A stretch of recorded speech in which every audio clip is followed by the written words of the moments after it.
Many remember Abraham Lincoln as the Great Emancipator, but few know his early political career was marked by a single congressional term and a return to legal practice before his comeback. This narrative explores how he reemerged, joining the Republican Party. Delivering the influential Cooper Union Address and winning the presidency, we will cover his expansion of presidential powers, his handling of military leadership with McClellan and Grant, the passage of the 13th Amendment, and his enduring symbol in modern debates. On February 12, 1809, a future president drew his first breath in a simple log cabin. This humble birth occurred in Hardin County, Kentucky, a rugged frontier region. The child was Abraham Lincoln, born to Thomas and Nancy Lincoln. His arrival marked the beginning of an extraordinary journey from the deepest obscurity. The family's circumstances were profoundly modest. Their one-room cabin offered little protection from the harsh elements. Thomas Lincoln worked as a farmer and carpenter, navigating a life of relentless toil. Nancy Lincoln managed the household under these primitive conditions. Research has shown that such frontier life demanded immense resilience from every family member. The location of his birth held deep significance in the story of American expansion. Kentucky represented the western frontier at that time, a land of opportunity and conflict. Settlers like the Lincolns were pushing the nation's boundaries westward. Analysis has revealed that this environment shaped the character and ambitions of a generation. Thus, a great American story began not in a mansion, but in a small wooden structure on the edge of the wilderness. But what kind of education could shape a mind forged in such a demanding environment? Abraham Lincoln's formal schooling was remarkably brief, totaling less than 1 full year. This sparse education was typical for children living on the American frontier in the early 19th century. Schools were scarce, and the need for labor at home often interrupted any chance for sustained study. Consequently, Lincoln's intellectual foundation was not built in a classroom, but through his own relentless determination.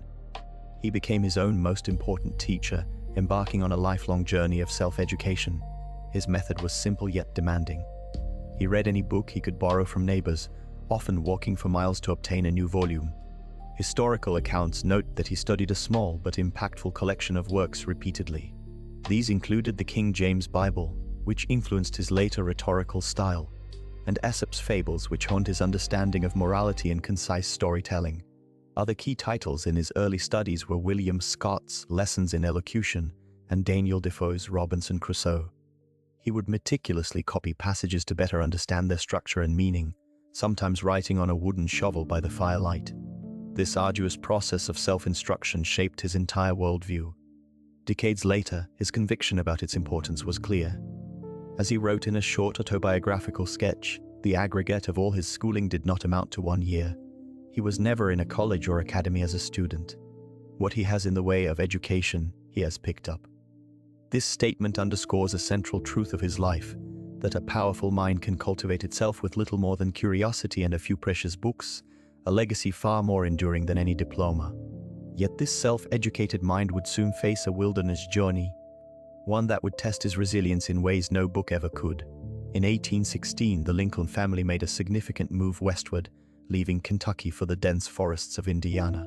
This relocation was driven by land disputes and the desire for more secure property titles. They settled in what was then a raw, unsettled region, building a crude shelter known as a half-faced camp. Life on this new frontier was harsh and unforgiving. Tragically, Abraham's mother, Nancy Hanks Lincoln, died just 2 years later from what was called milk sickness, a devastating loss for the young family. Thomas Lincoln, Abraham's father, remarried the following year to a widow named Sarah Bush Johnston. Historians note she brought a sense of order and stability to the household and encouraged Abraham's informal education. The family's journey continued in 1830 when they moved to Illinois, seeking better farmland. These successive moves across the frontier deeply shaped the future president. From a young age, Abraham was accustomed to hard manual labor. He worked extensively on the family farm, clearing timber and splitting countless rails for fences. These experiences forged a powerful work ethic and a resilient character. As one biographer wrote, the frontier was his university. This period of manual toil and responsibility provided him with a profound understanding of the common laborer, a perspective that would later inform his political life. This foundation of character would soon be tested by an encounter with the broader nation, beginning with a pivotal river journey. The summer of 1863 delivered two thunderous blows for the Union.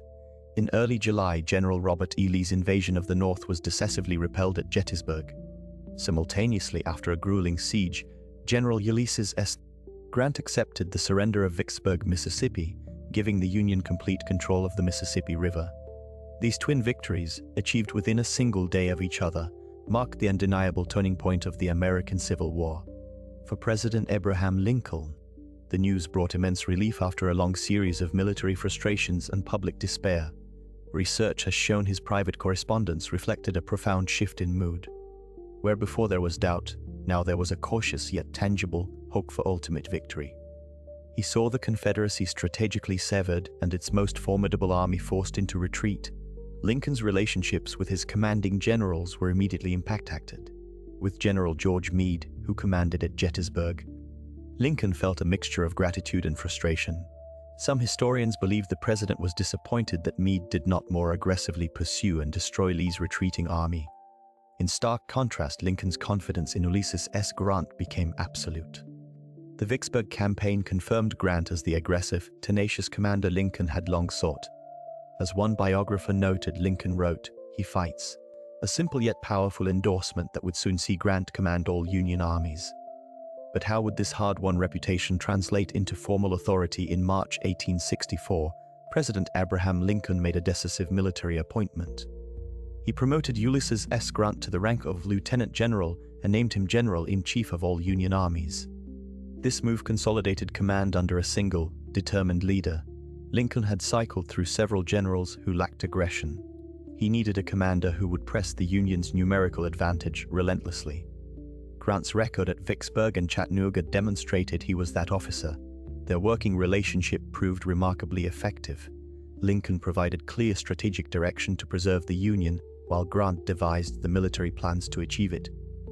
Historical analysis reveals their partnership was built on mutual respect and a shared understanding of modern warfare. Grant proposed a grand strategy of simultaneous advances across multiple fronts to prevent Confederate forces from reinforcing each other. Lincoln fully endorsed this coordinated, war-winning approach, giving Grant the political support his predecessors often lacked. This new command structure finally provided the consistent leadership the Union war effort desperately needed. For the first time, the Army of the Potomac and other major forces operated under a unified, coherent strategy. Grant established his headquarters with the Eastern Army, directly overseeing the campaign against Robert E. Lee while trusting his Western commanders. This system ended the disjointed operations that had plagued earlier years. The appointment marked a pivotal turning point, creating the military machine that would ultimately secure victory. Yet this newly forged military machine would soon be turned toward a far more devastating form of warfare. President Abraham Lincoln endorsed General William Sherman's devastating campaign through Georgia and the Carolinas in the final months of the Civil War. This operation, commencing in the autumn of 1864, was a strategic pivot toward total war. Its objective was not merely to engage enemy armies, but to systematically dismantle the Confederacy's capacity to fight. Sherman's forces targeted railways, factories, and agricultural stores, aiming to cripple Southern logistics and morale. Lincoln, focused on ultimate victory, saw this harsh method as a necessary accelerator to end the prolonged conflict. The strategy provoked intense moral and military debate. Some military analysts argued that destroying civilian infrastructure was a legitimate means to crush the rebellion swiftly. They believed it would demonstrate the Union's overwhelming power and shatter the Southern will to continue. Conversely, other contemporary observers and some officers condemned the widespread destruction of private property. They viewed the burning of cities like Atlanta and Columbia as a descent into barbarism that strayed from traditional combat ethics. Research has shown that Lincoln, while supportive, maintained a complex relationship with the campaign's severity. He trusted Sherman's judgment, but was acutely aware of the political and human costs. The March's success in devastating the Confederate heartland is widely seen as a critical factor in forcing a final surrender a few months later. The legacy of this total war approach remains a deeply studied and debated chapter in military history, illustrating the brutal calculus of modern conflict. While Sherman's military successes were reshaping the battlefield, they were unfolding against a backdrop of profound political uncertainty at home. By late summer 1864, Abraham Lincoln fully expected to lose the presidency. The nation was wary of a war with no clear end, and his political prospects appeared grim. As one senator noted, Lincoln believed he would likely be a one-term president. The public's frustration over immense casualties and economic strain created a powerful desire for peace, a sentiment the Democratic Party was poised to exploit. The Democrats nominated General George B. McClellan, a former Union commander, for president. Their official platform, adopted at the Chicago Convention in late August, declared the war a failure and demanded an immediate cessation of hostilities. This peace plank aimed to negotiate a settlement with the Confederacy, a stark contrast to Lincoln's insistence on preserving the Union. McClellan personally rejected the peace at any price stance, yet his candidacy became the vessel for the widespread war weariness. The election was shaping into a referendum on whether to continue the bloody conflict. The political landscape transformed dramatically in September. A series of crucial Union military victories suddenly altered the national mood. In early September, the capture of Atlanta by General William T. Sherman provided a massive psychological boost. This was swiftly followed by General Philip Sheridan's successes in the Shenandoah Valley. These triumphs gave tangible hope that the war was finally turning in the Union's favor. As one newspaper wrote, the victories lifted the clouds of despair. The public sentiment shifted from desiring peace through negotiation to believing in victory through force. Lincoln's prospects for re-election, once considered doomed, were resurrected almost overnight by these battlefield successes. But these battlefield successes would require a leader with an unprecedented approach to governance, one who could transform military momentum into lasting political stability. Abraham Lincoln's leadership style was defined by his remarkable management of a cabinet composed of his strongest political opponents. This team of rivals included prominent figures like William Seward, Salmon Chase, and Edwin Stanton. Rather than surrounding himself with yes-men, Lincoln deliberately appointed individuals known for their strong will and differing viewpoints. He believed this diversity would strengthen his administration's decisions. His relationship with Secretary of State William Seward evolved from initial rivalry into a deep partnership. Seward had initially viewed Lincoln as unqualified. However, Lincoln's patient and strategic handling of the Trent Affair in 1861 secured Seward's lasting loyalty. With Treasury Secretary Salmon Chase, Lincoln demonstrated immense tolerance. Chase frequently undermined the president and harbored presidential ambitions of his own. Lincoln managed this by acknowledging Chase's administrative talents while patiently absorbing his political attacks, ultimately appointing him Chief Justice. Perhaps the most dramatic transformation was with Edwin Stanton. Before the war, Stanton had publicly insulted Lincoln, yet Lincoln appointed him Secretary of War, recognizing his fierce efficiency.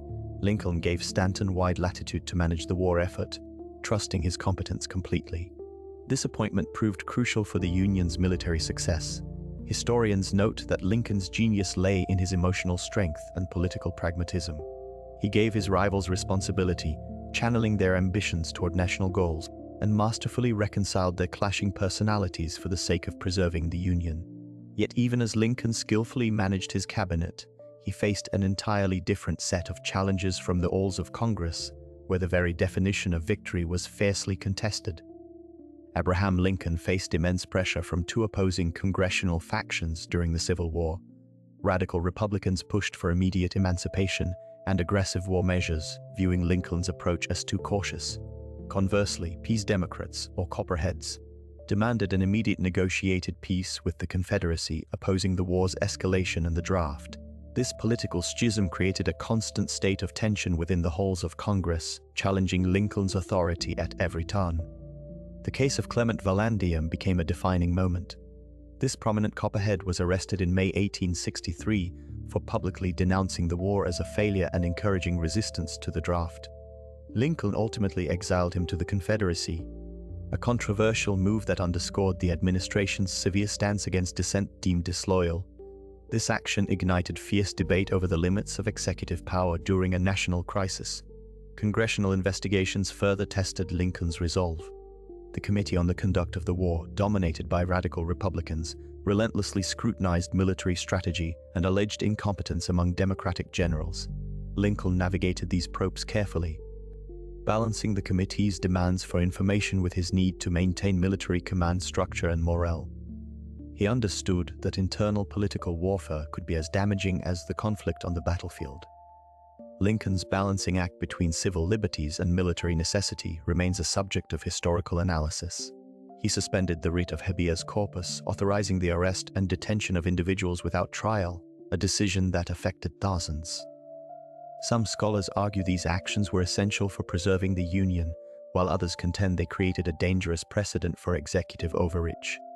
Lincoln himself defended these measures as temporary and vital, famously questioning whether all laws but one should go unexecuted to save the nation. Given these profound constitutional questions, how would Lincoln frame the nation's path forward as the conflict neared its end? Abraham Lincoln delivered his second inaugural address on March 4, 1865. The nation was concluding 4 years of civil war. Lincoln's speech was remarkably brief yet profound. It devoted significant attention to theological reflections on the war's purpose. He suggested both North and South read the same Bible and prayed to the same God. Lincoln posited that the terrible war might be divine punishment for the national sin of slavery. This framing gave the conflict a somber moral gravity beyond mere political strife. The address is most famous for its concluding paragraph. Lincoln urged the nation to bind up its wounds with malice toward none and charity for all. This phrase outlined a vision of peaceful reconciliation. His approach contrasted sharply with the punitive stance of radical Republicans in Congress. They advocated for harsh penalties against the former Confederacy.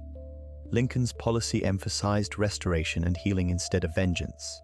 He sought to reunite the country without prolonged bitterness. Historical analysis reveals this speech as a foundational blueprint for Reconstruction. It proposed a lenient path forward, focusing on national unity. Scholars note this placed Lincoln at odds with congressional leaders who controlled post-war policy. The address presented a theological justification for forgiveness, not retaliation. Tragically, his assassination 6 weeks later left this conciliatory vision largely unfulfilled. The subsequent Reconstruction era followed a more divisive course than the one he articulated with such powerful resolution. Yet even as his vision for reconciliation remained unrealized, Lincoln was simultaneously orchestrating one of the most definitive political actions in American history. The final push for the 13th Amendment in January 1865 was a masterclass in political strategy. President Abraham Lincoln, having just won re-election, leveraged his political capital with immense focus. He personally engaged in securing the necessary votes, targeting lame duck Democrats and employing persuasive patronage. His secretaries were directed to secure commitments, with Lincoln himself meeting with congressmen. One representative noted the president's direct appeal was irresistible. On January 31st, the House of Representatives gathered for the historic vote. The chamber was tense, the outcome uncertain until the final moments. When the speaker announced the amendment had passed, a profound silence briefly held the room. Then a thunderous celebration erupted. Cheers, applause, and tears of joy filled the air as members, regardless of party, embraced the monumental moment. Spectators in the galleries broke decorum, shouting and weeping. For many, it was the culmination of a 4-year bloody conflict and a centuries-long moral struggle. The amendment now advanced to the states, promising a fundamental transformation of the nation. With this constitutional foundation now established, attention turned to the practical challenge of how to actually rebuild a fractured nation. Abraham Lincoln's approach to Reconstruction began taking shape while the Civil War still raged. His proclamation of amnesty and Reconstruction from December 1863, often called the 10% Plan, offered a path for Southern states to rejoin the Union. It required that just 10% of a state's 1860 voting population swear an oath of loyalty to the United States. Upon doing so, they could form a new state government that banned slavery. This plan was notably lenient, aiming for a swift and relatively painless reconciliation rather than punishment. The plan saw implementation in several Union-occupied areas. Louisiana formed a new government under these terms in early 1864, followed by Arkansas later that year. These became test cases for Lincoln's vision. However, these new governments faced immediate challenges. Critics, particularly the radical Republicans in Congress, argued they were too forgiving and failed to secure rights for the newly freed population. They believed the plan ignored the profound social revolution emancipation had created. Lincoln's final day, April 14, 1865, included a significant cabinet meeting focused entirely on Reconstruction. He expressed a desire for a compassionate and speedy reunification, reportedly stating he wished to avoid bloody work in the South. His approach that day emphasized flexibility and executive control over the process. Historians note this contrasted sharply with the congressional Reconstruction that emerged after his death. The subsequent plans imposed stricter terms, required broader political participation for African American men, and placed the former Confederacy under military oversight, marking a far more radical transformation of Southern society than Lincoln had initially proposed. While these political debates unfolded in Washington, the war itself was reaching its dramatic conclusion on Southern soil. On April 4, 1865, President Abraham Lincoln walked through the streets of Richmond, Virginia. The Confederate capital had fallen just days before. His visit was unplanned and largely unprotected, a powerful symbol of Union victory.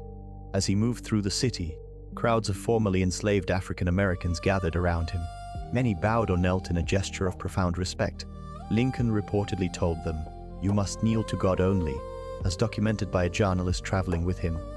This moment was not merely a meeting, it represented the tangible arrival of the freedom he had proclaimed. 5 days later, on April 9th, General Robert E. Lee surrendered his Army of Northern Virginia to General Ulysses S. Grant. The meeting took place at the McLean House in Appomattox Courthouse, Virginia. The terms of surrender were notably generous, allowing Confederate soldiers to return home with their personal possessions and horses. This act is widely seen as the effective end of the American Civil War, though smaller forces remained in the field for several more weeks. Historians note the profound connection between these two events. Lincoln's walk in Richmond demonstrated the moral victory of emancipation. Lee's surrender at Appomattox provided the military conclusion.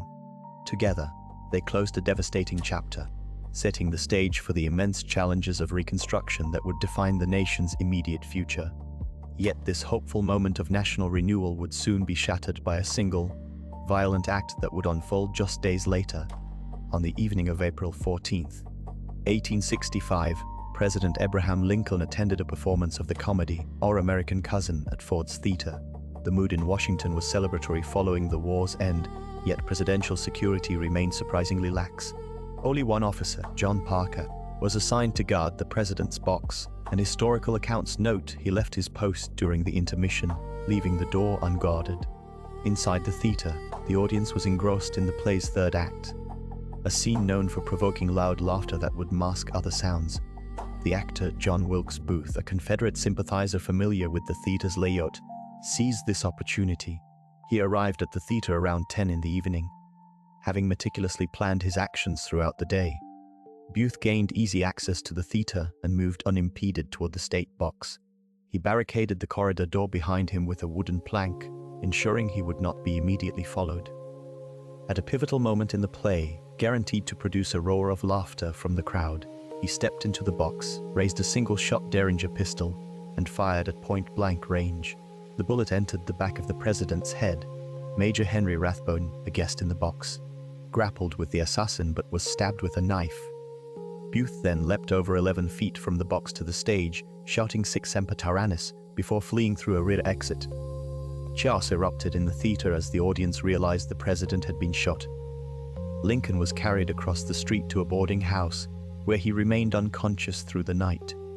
He was pronounced dead the following morning at 7:22. But the tragedy at Ford's Theater was only the beginning of a much larger story, one that would unfold across the entire nation. The nation plunged into unprecedented grief on April 15th. Abraham Lincoln succumbed to his wound, leaving a fractured country to confront a future without its leader. A profound, collective mourning began immediately, with churches holding memorial services and countless citizens draping their homes in black crepe. This public sorrow cemented his status as a martyr for the Union cause. His final journey home commenced on April 21st. The funeral train, a somber 9-car procession, traveled a circuitous route of nearly 1,700 miles over 13 days. It passed through major cities like Baltimore, Philadelphia, New York City, and Chicago, allowing millions of Americans to pay their respects. In each city, massive crowds gathered along the tracks, their silent vigil a powerful testament to a lost president. Historical analysis reveals that his assassination instantly began transforming his legacy. The man who led the Union through civil war was now enshrined as the Great Emancipator, a national symbol of sacrifice. While some contemporary voices had criticized his wartime policies, his death silenced many opponents and unified the public memory around his leadership. This martyrdom, studies show, accelerated the process of his mythologization, ensuring his place in the American pantheon was secured not just by his life, but powerfully by his death. This mythologization process, however, would soon be tested by the immediate historical assessments that followed.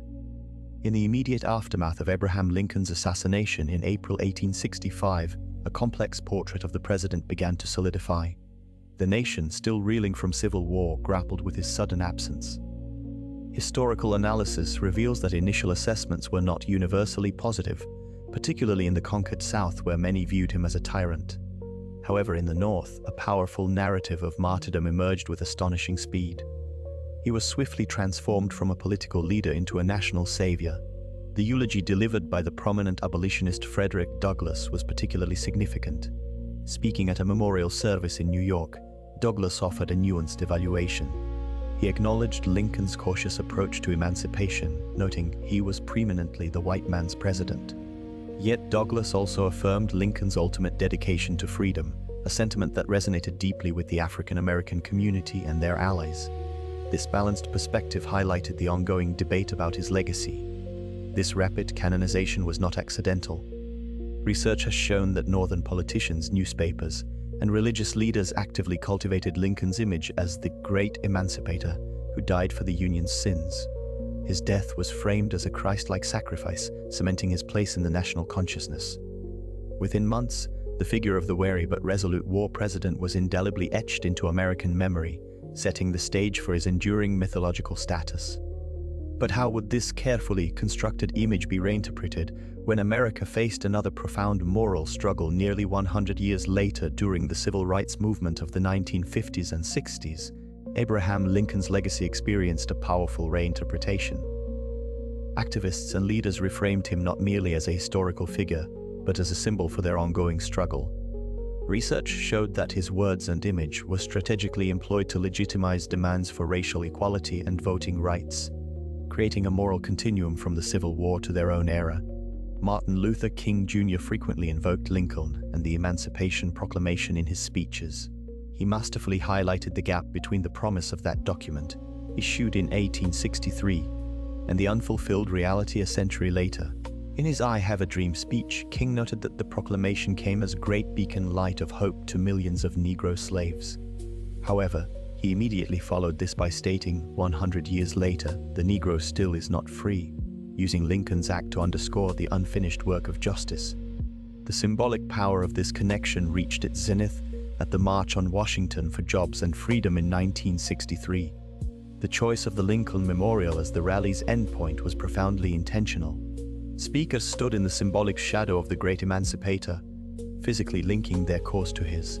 This visual and historical backdrop provided a compelling stage for demanding the full citizenship that Lincoln's actions had initiated, but not yet secured for all African Americans. The event cemented Lincoln's place in the narrative of the modern fight for civil rights.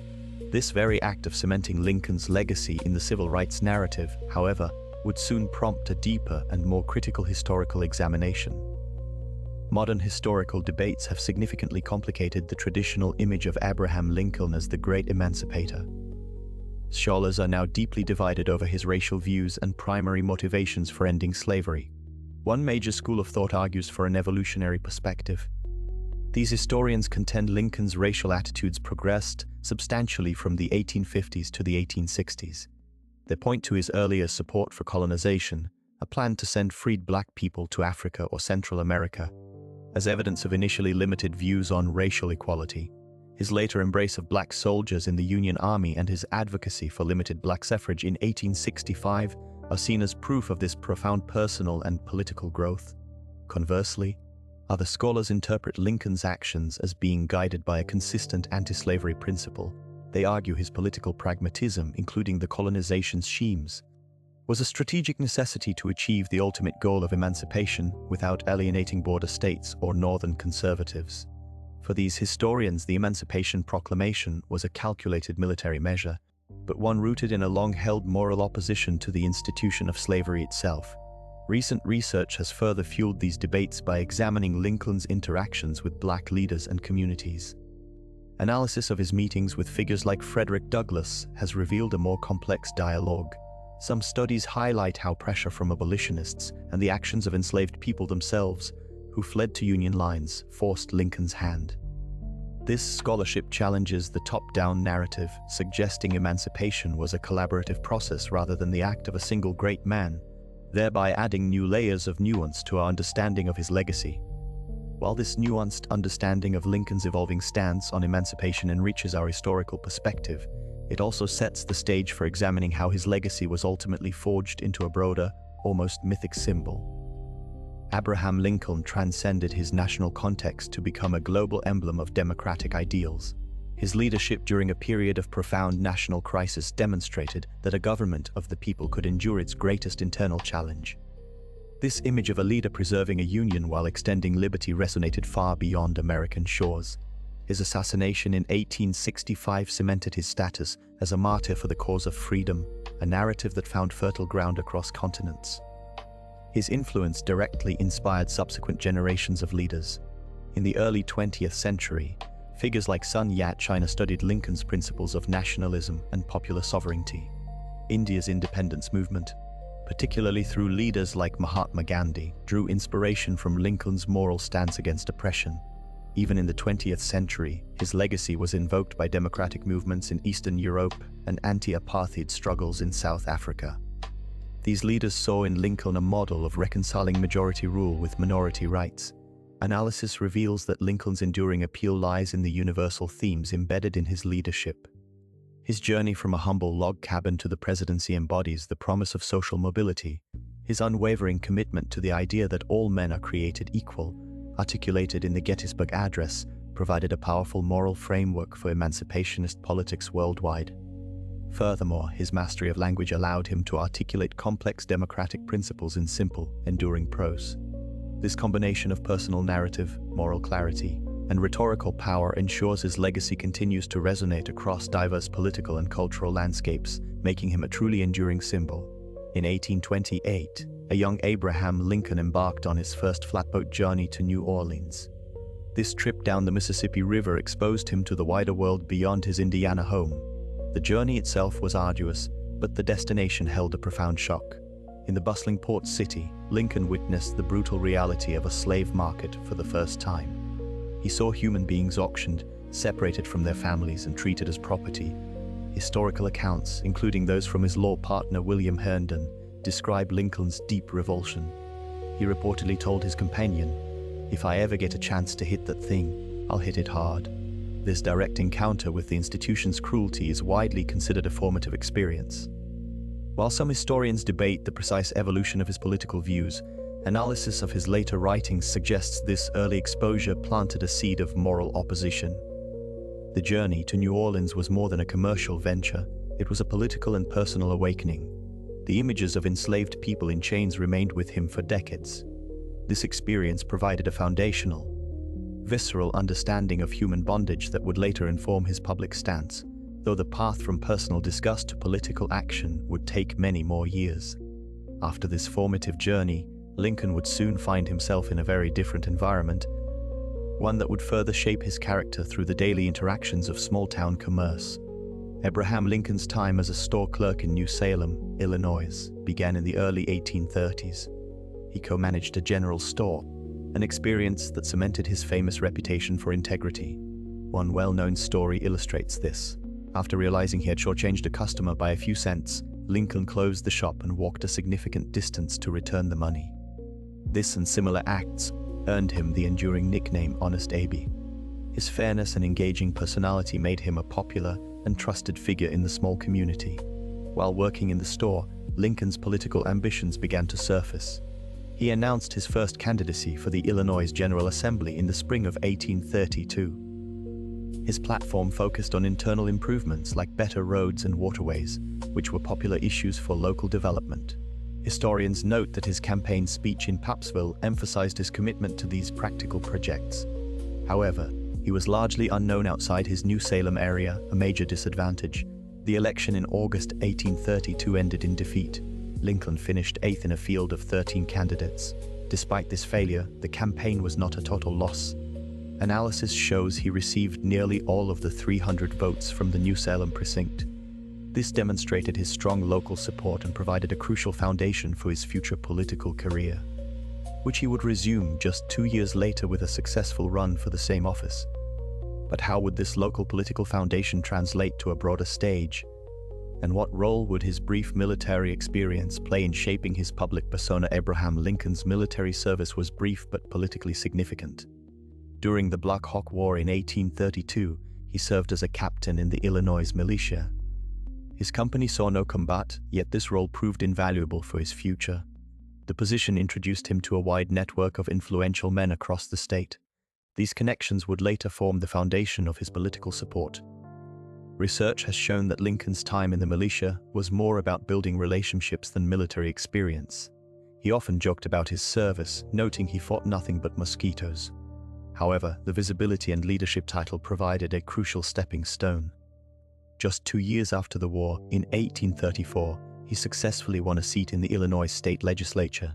His election victory was a direct result of the alliances forged during his militia days. Lincoln capitalized on his newfound name recognition and the friendships from his military unit. This early political success marked the true beginning of his public career, steering him away from local business and toward the national stage. Analysis reveals that without this strategic network, his path to politics might have been far more difficult. Yet this political ascent would soon demand another transformation, one that would require him to master an entirely different kind of battlefield. Abraham Lincoln's path to becoming a lawyer was one of remarkable self-discipline and independent study. While working various jobs, including as a postmaster and surveyor, he dedicated his evenings to reading legal texts. Historical accounts note he borrowed law books like Blackstone's Commentaries, studying them intensely during any spare moment. This rigorous, self-directed education formed the entire foundation of his legal knowledge, as he never attended a formal law school. His efforts culminated in his admission to the Illinois bar in 1836. An examining committee certified his qualifications, allowing him to begin his practice. He soon started his legal career in Springfield, Illinois, partnering with John T. Stort. This partnership marked the beginning of his extensive work within the state's judicial system, establishing his professional reputation. A significant part of his early career involved traveling the 8th Judicial Circuit across central Illinois. For months each year, he journeyed by horseback or carriage from one county seat to another with a judge and other lawyers. This circuit riding practice exposed him to a wide variety of cases, from small debt disputes to more complex property matters.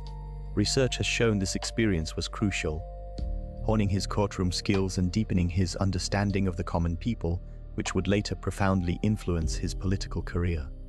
This deep connection with the common people would soon be tested on a much larger stage, as Lincoln entered the national political arena.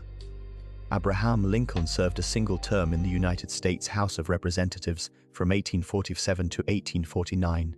His time in Congress was immediately defined by a bold and controversial stance. He vehemently opposed the Mexican-American War, a popular conflict for many at the time. Lincoln challenged President James K. Polk's justification for the war, demanding to know the exact spot where American blood had been shed on American soil. He introduced a series of legislative inquiries that became known as the Spot Resolutions. This political maneuver was a direct accusation that the president had misled the country into an unjust war. Lincoln's position was not merely a philosophical disagreement. It was a calculated risk that placed principle above political expediency.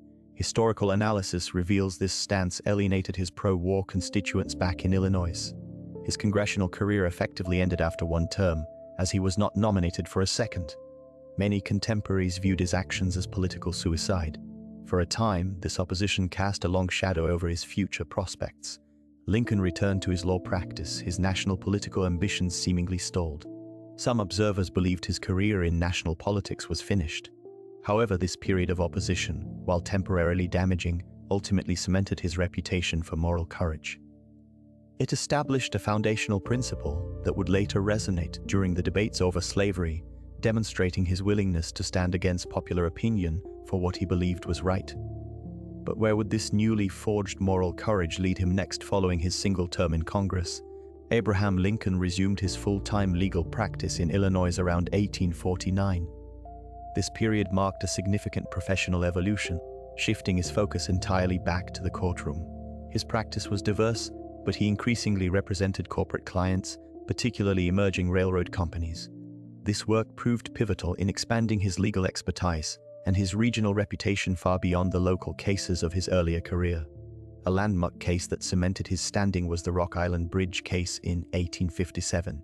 Lincoln represented the railroad company that built the first bridge across the Mississippi River. Steamboat companies sued, claiming the bridge was a hazard to navigation. In a pivotal moment, Lincoln argued for the supremacy of rail travel and westward expansion. His successful defense was a major victory for railroad interests, fundamentally altering transportation economics. Historians note this case positioned him as a key lawyer for the new industrial age. His growing reputation during this decade was not built on a single case alone. Lincoln handled thousands of cases, developing a formidable presence in both state and federal courts. His logical arguments and straightforward speaking style earned him the respect of judges and peers. This period of intense legal work, from the late 1840s through the 1850s, honed the precise oratory and persuasive skills that would later define his political leadership on the national stage. But this carefully honed legal mind was about to be confronted with a political upheaval that would change everything. The Kansas-Nebraska Act of 1854 ignited a political firestorm. It shattered the delicate Missouri Compromise, allowing slavery to expand into territories once considered free. This legislative earthquake jolted Abraham Lincoln from his political semi-retirement. The act, as one analysis revealed, fundamentally reoriented his career trajectory toward direct confrontation with slavery's expansion. Lincoln returned to public life with renewed intensity. He began delivering powerful speeches across Illinois, framing the issue as a national moral crisis. His opposition was not merely political but deeply constitutional, arguing the Founding Fathers had intended to place slavery on a path to ultimate extinction. Historical records show his Peoria speech in October 1854 became the cornerstone of his position. For over 3 hours, he meticulously dismantled the logic of popular sovereignty. In Peoria, Lincoln articulated a clear moral objection to slavery's spread while acknowledging constitutional limits in existing states. He declared the institution a monstrous injustice, yet he focused his political energy on preventing its normalization in new Western lands. This speech, scholars note, established the foundational arguments he would later use in his famous debates with Stephen Douglas. The political landscape had irrevocably shifted, and Lincoln emerged as a leading voice for a newly energized anti-slavery coalition. Yet this principled stance would soon force a difficult political reckoning, compelling him to abandon the very party that had shaped his career. Abraham Lincoln's political evolution accelerated as national tensions over slavery deepened. His long affiliation with the Whig Party, which had defined his early career, became increasingly untenable following the Kansas-Nebraska Act. The act's passage galvanized anti-slavery activists and former Whigs to seek a new political home. In Illinois, this momentum led to a pivotal gathering in the town of Bloomington in May 1856. This convention formally established the Illinois Republican Party, uniting disparate groups under a common anti-slavery expansion banner. Lincoln played an instrumental role in these foundational moments, delivering a powerful address that helped solidify the coalition. His speech was reportedly so compelling that journalists, caught in the moment, neglected to transcribe it, leaving its exact wording to history. With the new party organized, Lincoln immediately engaged in its first presidential campaign. He threw his support behind John C. Fremont, the Republican Party's inaugural nominee for president in 1856. Lincoln campaigned vigorously across Illinois, delivering numerous speeches that framed the election as a moral and political crossroads for the nation. While he expressed his full support for Fremont, historical analysis suggests Lincoln was also strategically positioning himself within the party's leadership structure. Fremont ultimately lost the election to Democrat James Buchanan, but the campaign was far from a failure for Lincoln. It established his national reputation as a compelling voice against the spread of slavery and cemented his status as a leading figure in the burgeoning Republican Party, setting the stage for his own future political ambitions. But how would Lincoln translate his newfound national prominence into his next political challenge? The 1858 Illinois Senate campaign pitted Abraham Lincoln against Stephen Douglas in a monumental political clash. Their series of 7 debates across the state captivated the nation. These encounters became a defining forum on slavery's future. Lincoln forcefully challenged Douglas's doctrine of popular sovereignty. He argued it allowed slavery to spread indefinitely. Douglas defended it as the core principle of democratic self-government. Lincoln launched his campaign with the powerful House Divided speech. He declared the nation could not endure permanently half slave and half free.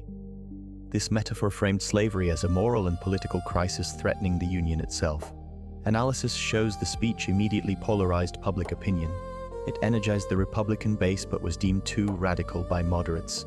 Lincoln's team reportedly worried it was a strategic misstep. The debates dug deeper into this fundamental conflict. Douglas asserted that territories should decide the slavery question themselves. He framed this as a matter of local control. Lincoln countered that slavery was a national evil requiring a national policy. He insisted the federal government had the authority to restrict its expansion. While Lincoln lost the Senate seat, the campaign made him a national figure.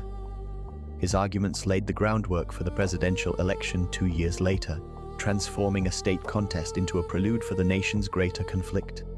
This national prominence would soon propel him to a defining platform in the nation's largest city. The Cooper Union Address of February 27, 1860, marked a pivotal moment in Abraham Lincoln's political ascent. Delivered in New York City, this meticulously researched speech confronted the audience with a powerful constitutional and historical argument. Lincoln asserted the Founding Fathers intended to restrict slavery's expansion.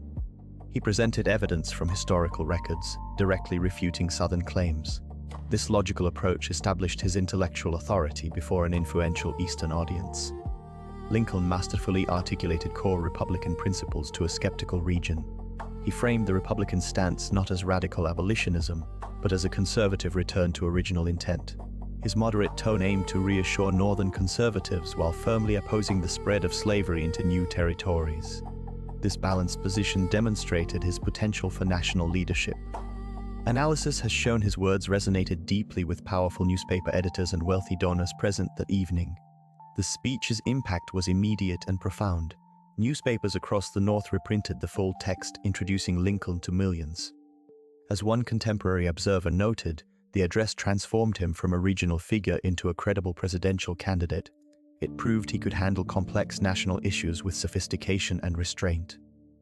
The Cooper Union Address provided the political capital and name recognition essential for his nomination just 3 months later, setting the stage for his election in 1860. Yet this political capital would face its ultimate test in a convention where the presumed frontrunner seemed to hold an unassailable advantage. The 1860 Republican National Convention in Chicago crackled with political electricity. William Seward entered as the presumed nominee, yet Abraham Lincoln's team executed a masterful strategy. They understood that Seward's more radical reputation on slavery could alienate crucial swing states. Lincoln's managers, including David Davis, worked the delegates tirelessly through the night, making promises and forging alliances in smoke-filled hotel rooms. Their central calculation was clear. Lincoln, a moderate from the vital state of Illinois, was seen as a safer choice who could carry the lower North. On the first ballot, Seward led but fell short of the majority. The second ballot saw a dramatic shift as states like Pennsylvania shifted their support to Lincoln, narrowing the gap. Tensions soared inside the wigwam, the massive convention hall built for the event. On the third ballot, the convention erupted. Lincoln secured the nomination, a stunning victory engineered by his team's foresight. Historians note this was not an accident but a deliberate move to present a candidate who could unite the party and win the general election. One observer wrote that the outcome demonstrated the power of availability over established fame, securing the nomination for the man from Illinois. But securing the nomination was only the first step, as the real challenge of a national campaign now loomed. The presidential election of 1860 revealed a nation fractured along geographic lines. Abraham Lincoln secured the presidency without winning a single electoral vote from the slave-holding South. His name did not even appear on the ballot in 10 southern states. The electoral map painted a stark picture of sectional division, with Lincoln's support concentrated entirely in the populous northern states. This outcome was not a simple political victory, but a clear signal of the deep ideological chasm over the future of slavery in America.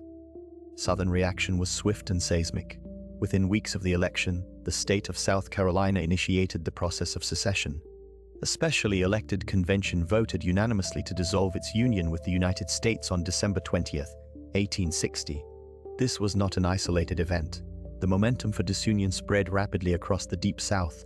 Mississippi, Florida, Alabama, Georgia, Louisiana, and Texas all held their own secession conventions in the following weeks, each voting to leave the Union. This wave of secession unfolded entirely before Abraham Lincoln was sworn into office on March 4, 1861. The president-elect watched from Springfield, Illinois, as the nation he was poised to lead began to dismantle itself.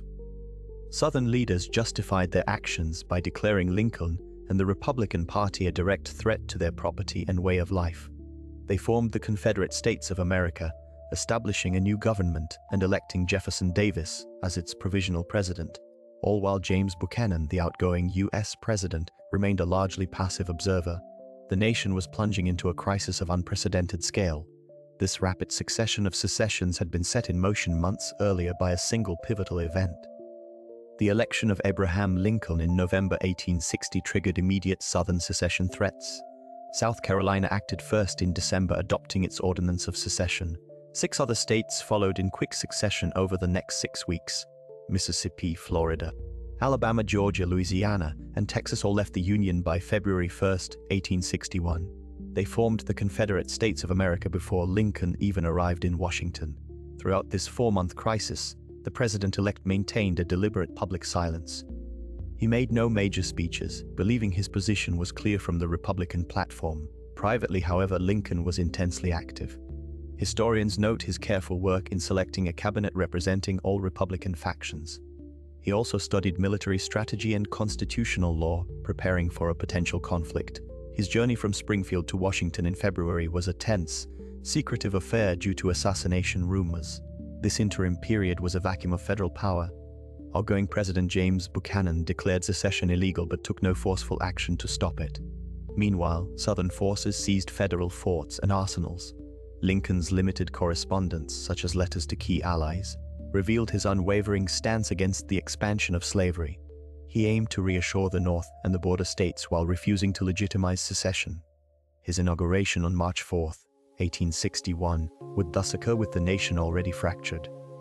But what words could possibly mend a fractured nation? Abraham Lincoln delivered his first inaugural address on March 4, 1861. The nation stood on the brink of civil war. His primary goal was to persuade the seceding Southern states to return to the Union. He made a powerful constitutional argument against secession. Lincoln asserted that the Union was perpetual and no state could lawfully leave it. He framed secession as anarchy, arguing that the central principle of majority rule, protected by the Constitution, would be destroyed. He also sought to reassure the South. He reiterated he had no intention to interfere with slavery where it already existed. He emphasized his duty to hold federal property and collect duties. His tone was one of reconciliation, not confrontation. The speech's famous closing appealed to shared history and memory. Lincoln invoked the better angels of our nature to avoid conflict. The address received a profoundly mixed reception. Northern Republicans largely praised its firm yet pacific tone. They saw it as a masterful defense of the Union. Conversely, Southern secessionists and many Northern Democrats viewed it as a declaration of war. They believed his vow to hold federal forts like Fort Sumter meant coercion. Historical analysis shows the speech perfectly reflected Lincoln's difficult position. He tried to balance constitutional integrity with a desperate plea for peace, a challenge that would define his entire presidency in the coming years. But how would Lincoln's delicate balancing act be tested when this theoretical standoff became an immediate crisis? The Fort Sumter confrontation erupted in April 1861 as the defining crisis of Lincoln's early presidency.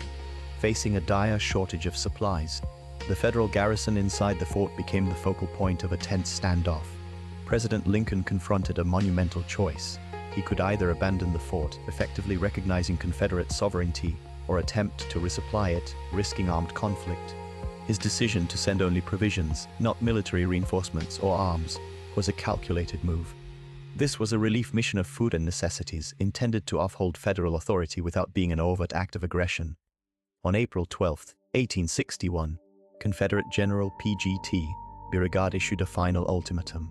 When the Union commander, Major Robert Anderson, refused to surrender, the Confederate batteries surrounding Charleston Harbor opened fire.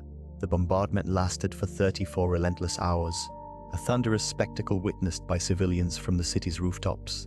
The Union garrison, hopelessly outgunned and with their supplies nearly exhausted, could offer only limited return fire. Miraculously, no one was killed during the shelling itself, a fact that would not be repeated in the coming conflict. The fort's surrender on April 13th transformed the political secession crisis into an undeniable military war.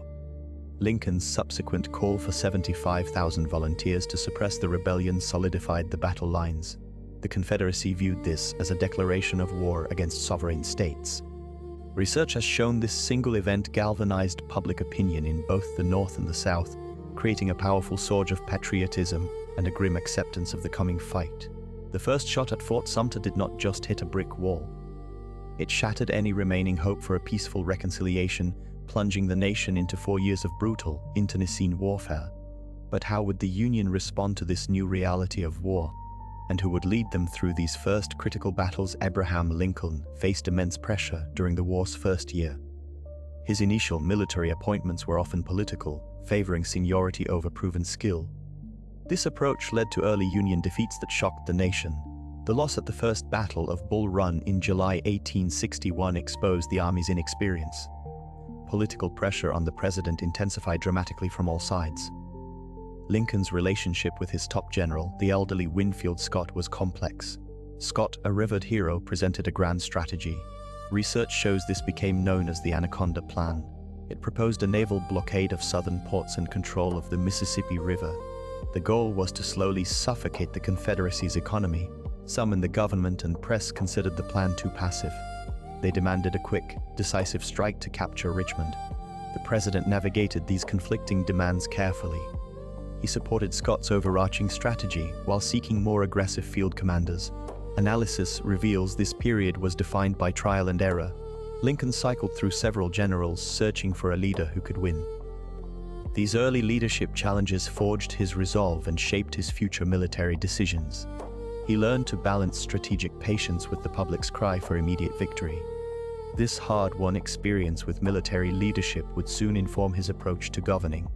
As Lincoln began to assert unprecedented authority from the Oval Office, Abraham Lincoln dramatically expanded presidential powers during the Civil War. One of his most controversial actions was suspending the writ of habeas corpus.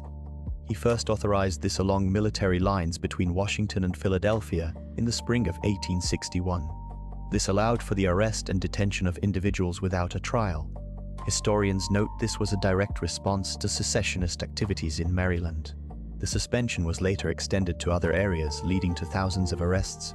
Without waiting for congressional approval, Lincoln also initiated a naval blockade of southern ports in April 1861. He further authorized the expenditure of $2 million from Treasury funds for military purposes. These actions were taken after the attack on Fort Sumter while Congress was in recess. Lincoln defended these measures as essential to preserving the Union. He argued they were a necessary response to an unprecedented rebellion. These emergency powers ignited fierce constitutional debates. Some legal scholars and politicians believed Lincoln had overstepped his authority as commander-in-chief. They argued that only Congress held the power to suspend habeas corpus, as stated in the Constitution. Others contended that the rebellion created a national emergency justifying extraordinary measures. The Supreme Court later addressed some of these issues. But Lincoln's actions established a powerful precedent for presidential war powers. His defense centered on the oath to preserve, protect, and defend the Constitution, framing the debate around national survival. But how would Lincoln's expansive view of presidential authority translate to his dealings with his own military commanders? President Lincoln's relationship with General George McClellan grew increasingly strained throughout 1862. Their strategic disagreements became a central drama of the Civil War. While McClellan favored a cautious, deliberate approach, Lincoln pressed for aggressive action to crush the Confederate armies. The general's persistent delays and his overestimation of enemy troop numbers frustrated the administration in Washington. Research has shown that McClellan's infamous hesitation, which some historians attribute to his temperament, cost the Union critical opportunities for decisive victories in the Eastern Theater. Lincoln's patience finally wore thin. He began to involve himself directly in military planning, a significant step for a commander-in-chief.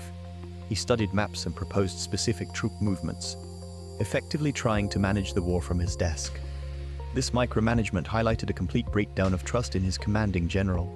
One famous incident encapsulates this tension perfectly.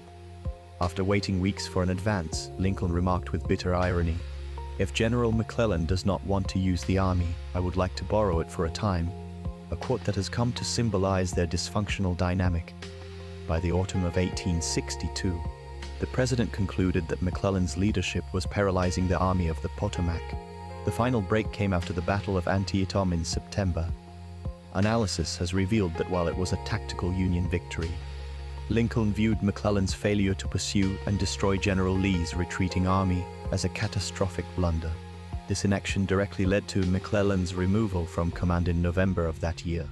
Some scholars believe this decision, though difficult, was the essential turning point that eventually allowed more aggressive generals to secure ultimate victory. Yet while Lincoln was making decisive military changes, his approach to the nation's most profound moral issue would follow a very different and more cautious path. Abraham Lincoln initially favored gradual, compensated emancipation as his primary strategy to end slavery. He believed this approach would be more politically palatable and constitutionally sound than immediate abolition. This method involved using federal funds to compensate slaveholders for the loss of their enslaved property, while also setting a slow timeline for freedom. His aim was to weaken the institution of slavery without provoking severe backlash from border states or exceeding his wartime powers. In the spring of 1862, Lincoln made direct appeals to representatives from the border states. He urged them to adopt plans for gradual emancipation within their own jurisdictions. He argued that this would shorten the war and prevent the more drastic measure of military emancipation. However, these border state leaders largely rejected his proposal. They feared the economic impact and social upheaval that even a gradual end to slavery would cause. Concurrently, Congress took its own steps. It passed legislation in April of 1862 for compensated emancipation in the District of Columbia. This provided a model for Lincoln's broader vision. Furthermore, in June of that year, Congress passed the Second Confiscation Act. This law declared freedom for enslaved people owned by Confederates, but its enforcement was complex. Lincoln navigated significant political and constitutional constraints. He was cautious not to alienate the border states, which were crucial to the Union war effort. He also operated within a legal framework that did not clearly grant the president the power to unilaterally abolish slavery. His early plans were thus a careful balancing act, reflecting the immense challenges of governing a divided nation at war. But how would Congress begin to challenge this cautious approach? Congressional pressure mounted through the Confiscation Acts of 1861 and 1862. The first act, passed in August 1861, permitted the seizure of property used to support the rebellion. This was a cautious step, yet by July 1862, the Second Confiscation Act went much further. It declared that enslaved individuals of rebel owners were forever free upon entering Union lines. This was a direct congressional challenge to the institution of slavery within the Confederacy. Abolitionist demands grew increasingly vocal and influential.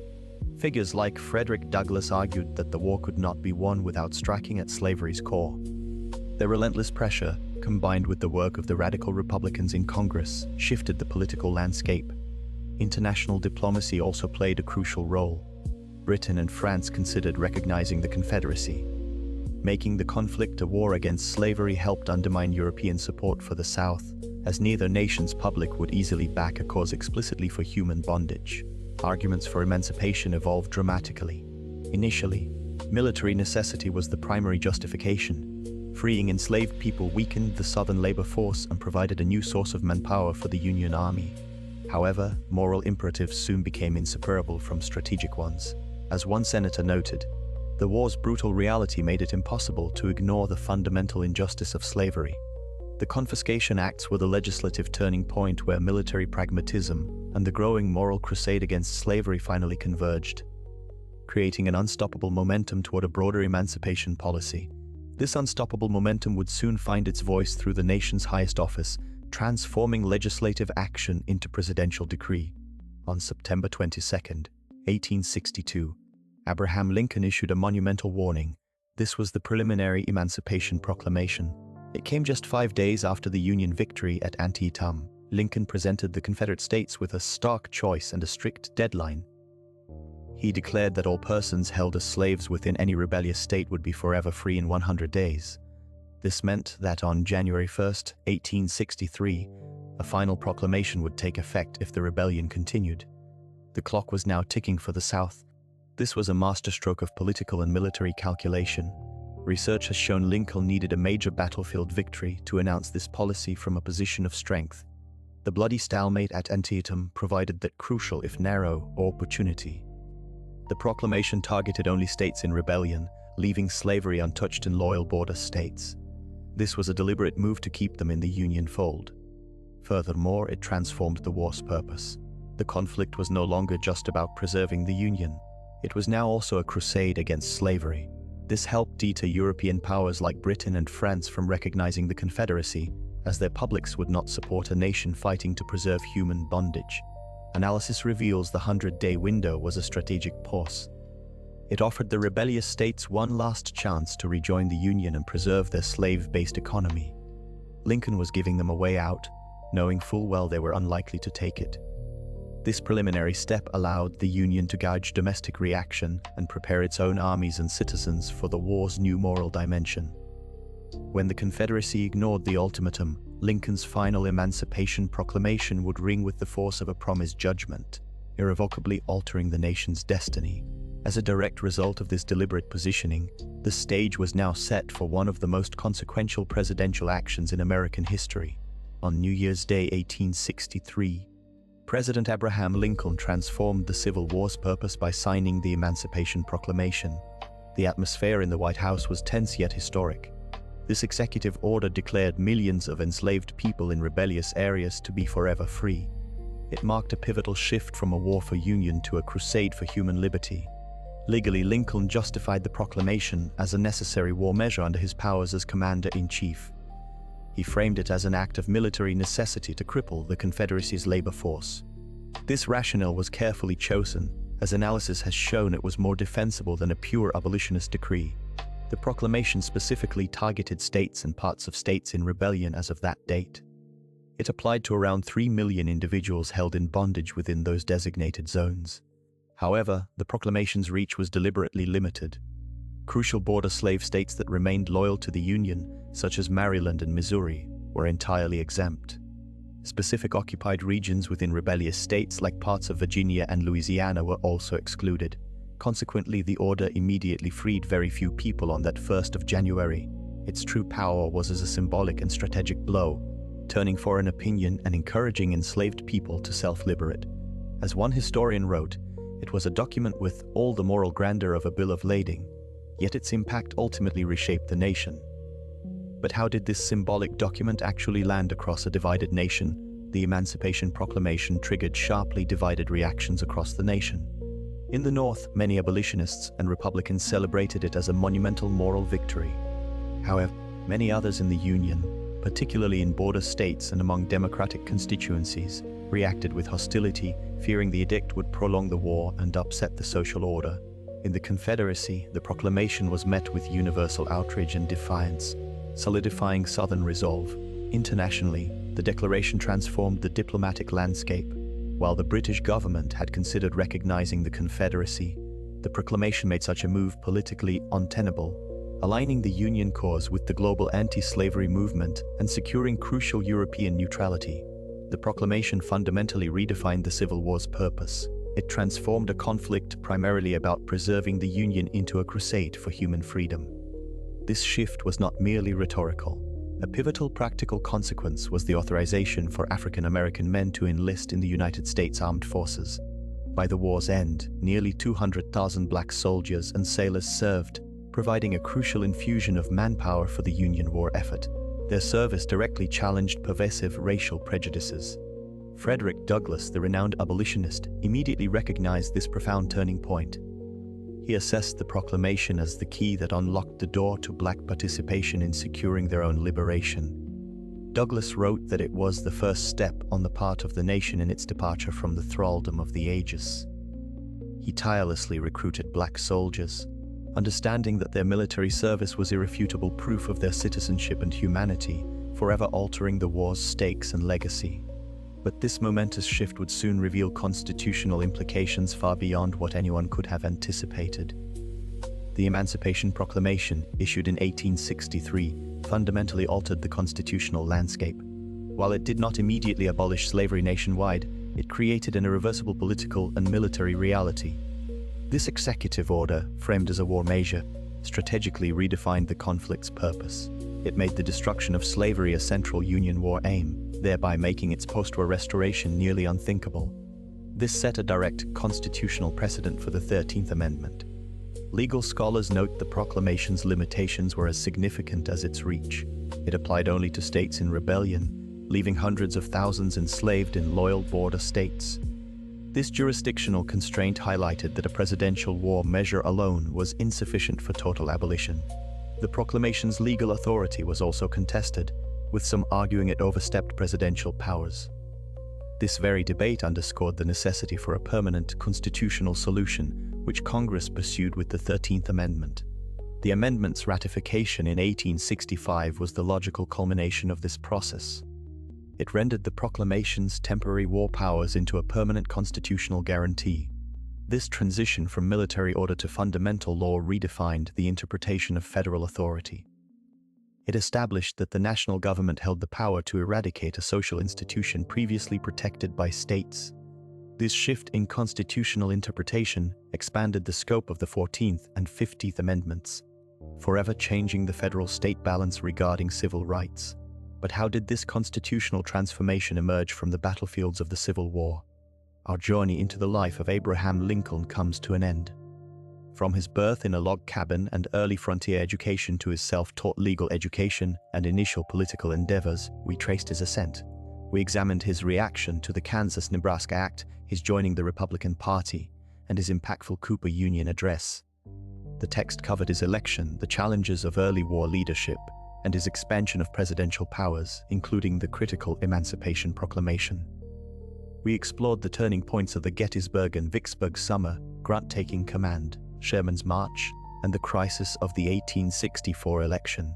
Finally, we touched upon his second inaugural address, the passage of the 13th Amendment, early Reconstruction plans, the fall of Richmond, and his tragic end at Ford's Theater, leading to national mourning and enduring symbol of democracy. Subscribe to our channel to not miss new episodes. See you soon.